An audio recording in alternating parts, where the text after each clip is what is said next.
তুমি কি কখনো ভেবে দেখেছো তোমার জীবন আর যেখানে আছে সেখানে পৌঁছানোর পেছনে বিশ্বাস কতটা ভূমিকা রেখেছে? বিশ্বাসই হলো আমাদের চিন্তা, আচরণ আর সিদ্ধান্তের মূল চালিকা শক্তি। যদি তুমি বিশ্বাস পরিবর্তন করতে পারো তাহলে তোমার জীবনও পরিবর্তন হয়ে যাবে। আমরা যা বিশ্বাস করি সেটা আমাদের বাস্তবতা হয়ে ওঠে।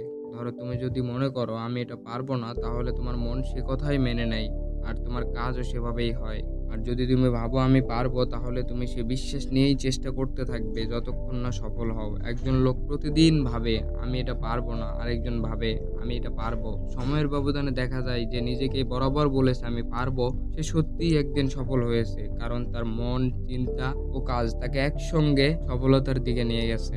আমাদের মধ্যে অনেকেই এমন কিছু বিশ্বাস নিয়ে বেঁচে থাকি যা আমাদের পেছনে টেনে ধরে, যেমন আমি ব্যর্থ হব, আমি যথেষ্ট ভালো নই, আমার পক্ষে এটা সম্ভব নয়। এই ধরনের নেতিবাচক বিশ্বাস আমাদের ভেতরে এমন একটা বাধা তৈরি করে যার কারণে আমরা বড় কোনো স্বপ্ন দেখতে পারি না, এগিয়ে যাওয়ার সাহস পাই না। তাহলে কিভাবে বিশ্বাস পরিবর্তন করবে? প্রথমে নিজের চিন্তাগুলোকে প্রশ্ন করা শুরু করো। তুমি যে ভাবছো আমি পারবো না, সেটা কি সত্যি? তুমি কি কখনো চেষ্টা করেছো? সফল হওয়া মানুষদের গল্প পড়ো, দেখবে তাদেরও এক সময় তোমার মতোই অবস্থা ছিল। তারা শুধু বিশ্বাস বদলেছে আর সেই বিশ্বাস তাদের জীবন বদলে দিয়েছে।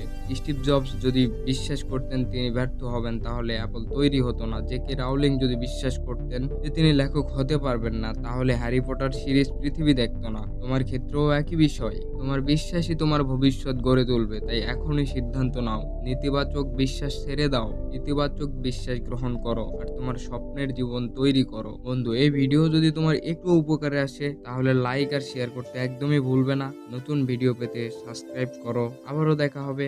ভালো থেকো।